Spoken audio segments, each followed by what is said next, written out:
우리 맨날 책 읽고 나서 다 잊어버리잖아요. 꾸역꾸역 시간을 내서 책을 읽었는데 다 잊어버리면 시간을 갖다 버린 거랑 다름없죠. AI 시대에는 독서법도 조금 달라져야 되거든요. 원래 의무감으로 읽고 있던 책이 이렇게 하고 나서 너무 재밌어지더라고요. 한 권만 읽고도 10권 읽은 효과를 내는 AI 프롬프트 세트를 알려드릴게요. 우리가 책을 고르고 목차를 보고 그러고 나면 내용을 읽잖아요. 이 각각에 대해서 프롬프트를 어떻게 쓰냐가 학습의 한 끗 차이를 만들어내거든요. 같이 한번 잘 따라와 볼게요. 그런데 여러분들 책을 읽는 이유가 뭔가요? 그냥 책을 많이 읽는 게 중요하다 이렇게 생각하고 계시는 분들은 이건 어쩌면 내가 그 책을 읽어봤다 이런 허용을 위한 걸 수도 있어요. 우리가 책을 읽는 이유는 내 삶을 변화시키기 위해서예요. 단 한 구절의 문장만으로도 삶이 변하기도 하잖아요. 읽은 책에서 단 하나의 문장이라도 내 삶이 되지 않았다면 책을 읽은 게 아니라 사실은 시간 낭비를 하고 있었던 걸 수도 있어요. 그냥 막 읽는다고 이게 바로 내 삶이 되지가 않죠. 내가 어떤 문제 상황에 닥쳤을 때 막 해결하고 싶어서 목이 마를 때 그때 딱 그걸 해결해 줄 수 있는 책을 읽어주면 마치 스펀지가 물을 흡수하듯이 지식과 지혜를 내 삶으로 싹 흡수할 수 있게 되거든요. 그래서 책을 진짜 읽었다라는 상태가 되려면 내 상황에 딱 맞는 책을 고르고 또 거기서 도움이 되는 부분을 골라서 내 삶에 와닿게 해석을 하고 실제 내 삶에 적용을 시키는 이 단계들이 모두 포함이 되어야 합니다. 그런데 이전에는 이런 게 조금 힘들었어요. 내 문제에 맞는 책을 누군가가 딱 추천해주기도 어렵고 또 막상 책을 읽어도 작가가 어떤 의미로 이런 얘기를 했는지가 정확히 와닿지가 않았을 거거든요. 그 다음에 또 내가 어떤 액션을 해야 되는지에 대해서도 불분명하고요. 그런데 프롬프트 이렇게 쓰면 이 모든 거를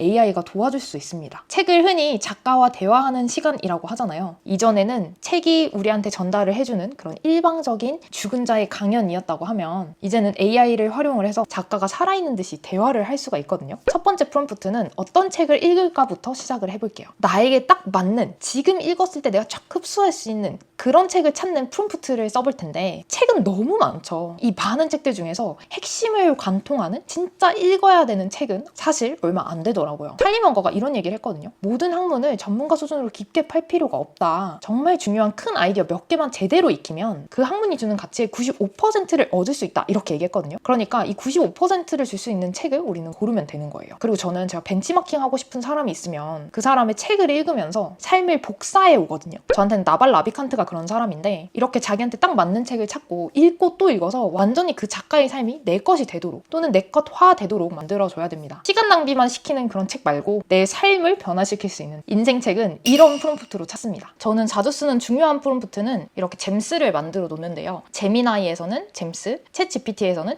GPTS입니다. 그런데 제미나이가 워낙 성능이 좋기도 하고 GPTS는 유료고 잼스는 또 무료거든요. 그래서 잼스를 사용해서 한번 만들어 보겠습니다. 잼스라는 거는 이미 사전에 어떻게 해라 라고 지침이 세팅된 대화창이라고 보시면 되는데 잼스를 누르셔서 새 잼을 누르시면은 이렇게 잼을 만들 수가 있거든요. 저는 저 화면에다가 저랑 똑같이 제가 더보기란에 넣어둔 내용을 복사하셔가지고 넣어줍니다. 고민을 기반으로 해서 적절한 책을 추천을 해줘 라는 내용이고요. 아까 제가 인용했던 찰리먼거의 말, 그 학문에 대해서 95%를 이해할 수 있게 해주는 중요한 책들을 위주로 추천을 해달라라고 얘기를 했고요. 또 책 추천 받으면 정말 좋은 책이라서 추천을 해주는 건가에 대한 의심이 좀 들잖아요. 이게 왜 중요한 책인지를 알려달라 이런 내용들을 넣어놨습니다. 실제로 이렇게 대화를 해보면 어떤 분야에 관심이 있으세요? 어떤 고민이 있으세요? 이렇게 물어보고 제가 어떤 분야에 대해서 얘기를 하면 관련한 책을 이런 식으로 추천을 해줍니다. 여기서 이제 책을 선택을 하면 핵심 요약을 해주고요. 우리가 시간을 절약하기 위해서 이 책이 진짜 나의 삶에 지금 도움이 되는 책인가? 이거를 먼저 확인해 볼 수 있도록 요약을 먼저 제공을 해달라고 했고 중요한 문장들은 요약 없이 그대로 인용을 좀 해달라고 했습니다. 그래서 이런 문장을 보시면서 아 이게 내가 원했던 내용이다 라고 생각이 들면 이제 이때부터 읽으면 되는데요. 어떤 챕터를 우선으로 읽어야 될지도 추천을 해달라라고 프롬프트에다 넣어놨거든요. 사실 책을 읽을 때 모든 챕터를 다 동등하게 읽을 필요는 없어요. 저자 입장에서도 약간 서론처럼 배경을 설명하기 위해서 만들어둔 내용이 있고 이 배경에 대해서 이미 좀 알고 있다 하는 사람들은 바로 본론으로 들어가서 그 다음 챕터를 읽어도 전혀 문제가 없단 말이죠. 그리고 제가 앞으로 보여드릴 프롬프트를 이용해서 작가와의 대화 같은 능동적 읽기를 하면은 굳이 책을 처음부터 끝까지 다 읽지 않아도 그때그때 물어봐가면서 이 내용이 어떤 맥락에서 나왔는지 충분히 이해가 되거든요. 그래서 꼭 읽어야 되는 챕터들만 이렇게 추천을 받았습니다. 자, 이 프롬프트는 여기서 마무리하고 이제 이 다음 프롬프트는 이제 본격적으로 책을 읽기 시작하면서 능동적으로 읽기 위한 프롬프트인데요. 이 하나의 잼 안에서 모든 걸 다 해결할 수도 있지 않냐 이렇게 생각할 수도 있지만 제가 궁극의 프롬프트 영상에서 말씀드렸듯이 하나에다가 모든 기능을 다 때려 넣으면 성능 자체가 떨어지게 됩니다. 그래서 역할을 최대한 작게 분할을 해서 프롬프트를 만들어주는 게 중요하거든요. 그래서 이 다음으로 만들어진 게 바로 작가와의 대화 프롬프트입니다. 우리가 이때까지는 수동적 독서를 했어요. 글씨를 읽으면서 이해가 되든 안 되든 그냥 읽은 거죠. 뭐 어릴 때에는 단어 뜻을 잘 모르는 모르니까 이게 무슨 뜻이야? 라고 어른들한테 물어볼 수라도 있지만 이제 어른이 다 되고 나서는 누구 물어볼 사람도 없잖아요. 그래서 이해가 안 되는 문장이 있어도 그냥 그렇구나 라고 생각하고 읽고 넘어갔었던 적이 저 정말 많거든요. 그런데 이제는 AI로 작가 본인한테 물어보는 효과를 낼 수 있게끔 제가 프롬프트를 만들어놨습니다. 마치 그 해리포터에 나오는 액자에 있는 유령들처럼 죽었는데 대화를 할 수 있는 거죠. 철학책 너무 어렵잖아요. 이 책이 스토아 학파 세네카의 인생의 짧음에 대하여라는 책인데 읽다가 좀 이해가 안 되는 문장이 있는 거예요. 그럼 복사를 합니다. 제가 앞으로 알려드릴 재미다 이렇게 붙여 넣으면 이 작가인 세네카가 직접 나와서 저한테 답변을 해줍니다. 물론 AI이긴 하지만 이 작가가 책을 썼던 그 당시에 시대가 어떤 상황이었는지 그 배경에 대해서 먼저 설명을 해주고 그 배경 하에서 이 문장이 왜 나왔는지 어떤 참뜻을 가지고 있는지를 알려주거든요. 그러고서 읽은 내 삶에 실제로 이게 어떻게 적용이 될 수 있을지에 대해서 또 질문을 던져주는 구조로 만들어놨어요. 제가 왜 이런 식으로 만들어놨냐면 문장은 결국 글로 쓰여진 생각이잖아요. 이 하나의 문장이 탄생하기 위해서는 그러니까 작가의 배경 지식들이 작용을 했을 거예요. 하나의 문장은 한 사람의 생각 그리고 삶이 응축되어 있다고 볼 수 있는 거죠. 그래서 우리가 책을 처음부터 끝까지 읽으면서 이걸 다 이해하기란 사실상 불가능이거든요. 내가 어떻게 다른 사람의 생각을 완전히 이해할 수가 있겠어요. 그리고 내가 어떤 단어를 읽고서 받아들이는 이해가 그 사람이 이 단어를 쓴 의미랑도 또 다를 수가 있어요. 사람마다 가지고 있는 배경 지식이 다르다 보니까 맥락이 다르게 이해가 되는 거죠. 그래서 정확하게 책을 이해하기 위해서는 작가의 배경 지식에 맞춰서 나도 해석을 해줘야 됩니다. 그런데 어떻게 내가 작가가 되어보지 않고서 배경 지식을 알겠어요. 그러니까 모든 걸 다 알고 있는 AI한테 그거를 요청을 하는 게 너무 좋은 학습 방법인 거죠. 작가와 대화, 이 잼의 프롬프트를 보면 너는 그 책의 작가가 될 거야 라고 제가 했습니다. 작가가 했을 것으로 예상되는 말투로 빙의해서 답변을 해달라고 했고요. 이 문장이 어떤 의미인지 이해하기 쉽게 설명을 해달라고 했는데 여기다가 초등학생도 이해하기 쉽게 해달라 이렇게 하면은 더 쉬운 언어로 표현을 해주고요. 고등학생도 이해하기 쉽게 해줘 이런 식으로 답변이 오는 쉬운 정도의 차이를 또 만들어낼 수가 있습니다. 저 같은 경우는 그냥 이해하기 쉽게 해줘 라고 했을 때 가장 적합했고 고등학생도 이해하기 쉽게 해줘 이 정도 하면은 딱 괜찮았거든요. 만약에 아이한테 이걸 만들어주려고 한다면 초등학생도 또는 유치원생도 이해할 수 있게끔 설명해줘 이렇게 넣는 것도 좋습니다. 여기서 이 내용이 진짜 중요한데 작가의 철학과 시대적 배경을 충분히 설명해줘야 돼. 이걸 꼭 넣으셔야 돼요. 아까 말씀드렸듯이 이 책이 쓰여진 것에는 어떤 특정한 배경이 있어서 나온 것이기 때문에 그 배경을 이해해야 이 문장, 이 책에 대해서 다 이해했다 이렇게 볼 수 있는 거기 때문이에요. 제가 처음에 AI로 책을 이해하기 시작할 때는 이렇게 그냥 물어봤거든요. 이게 무슨 말이야? 하고서 그냥 문장을 띡 던져주는 거죠. 사실 이렇게만 해도 그냥 읽을 때보단 훨씬 이해가 더 잘 되거든요. 그런데 그냥 설명해줘 라고 하는 거랑 제가 써놓은 이 프롬프트를 이용해서 하는 거랑 그 답변의 퀄리티나 작가가 직접 대답해준다 라는 것에 대한 그 몰입력이 완전히 달랐었어요. 또 여기 프롬프트에 보면은 해당 문장을 질문자의 삶에 적용할 수 있도록 적절한 질문을 줘 라고 했는데 능동적 읽기라고 하면은 생각을 해야 되는 거거든요.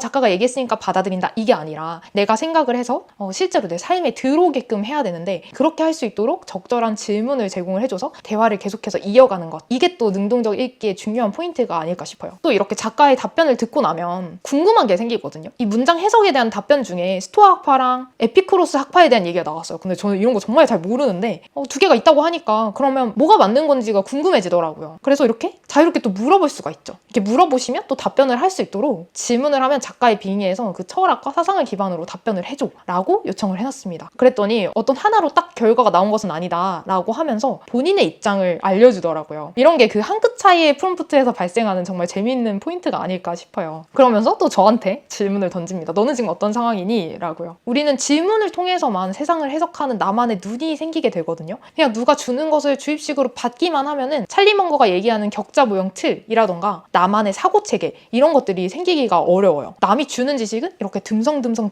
생겨있기 때문에 이 듬성듬성 되어 있는 것들을 연결시키는 게 바로 질문이거든요. 이걸 어떻게 연결해서 어떤 모양을 만들 수 있을까가 바로 내 안에서 나오는 질문에 의해서 생기는 거거든요. 그래서 이런 식으로 AI와 대화를 하면서 실제 내 질문에 대해서 작가에게 답변을 받는 이런 형태로 책을 읽게 되면은 나만의 세상을 해석하는 그 눈이 생기게 되더라고요. 또 마지막에 삶에 어떻게 적용할 수 있을지 이 질문을 받음으로써 그냥 내가 이 책을 읽었다, 그냥 알고 있다 여기서 끝나는 게 아니라 이 문장이 내 삶으로 들어와서 내 삶이 바뀌게 되는 경험을 할 수 있을 거예요. 만약에 여러분들이 책을 더 깊게 읽고 싶다면 이 3가지 질문법을 해보면 좋은데요. 내가 이 책을 제대로 이해했는지 확인하기 위해 나에게 날카로운 반박 질문을 3가지 던져줘 라고 요청을 해볼 수도 있고요. 내가 해석한 것에 오류를 발견하기 위해서 나는 이 문장을 이런 의미로 받아들였는데 혹시 내가 놓치고 있는 다른 해석의 가능성이나 오독의 여지가 있을까? 라고 물어볼 수도 있어요. 이렇게 물어봄으로써 나의 고정관념, 나의 배경을 깨부수고 작가의 배경으로 들어갈 수가 있죠. 또 독서의 영역을 더 확대하기 위해서 제가 아까 스토아 학파랑 에피쿠로스 학파에 대해서 물어본 것처럼 지금 읽은 이 책의 주장이 반대되는 입장을 가진 다른 책의 논리와 어떻게 충돌하는지 비교해줘 라고도 물어볼 수 있습니다. 그러면은 어떤 주장과 그거에 반대되는 주장 이렇게 같이 읽음으로써 전체 큰 그림을 볼 수 있게 되는 거거든요. 이 독서법을 따라하시고 책 읽는 즐거움을 그리고 책이 내 삶에 적용되는 즐거움을 다시 느낄 수 있으면 좋겠어요. 다음에도 좋은 정보로 찾아뵐게요. 감사합니다.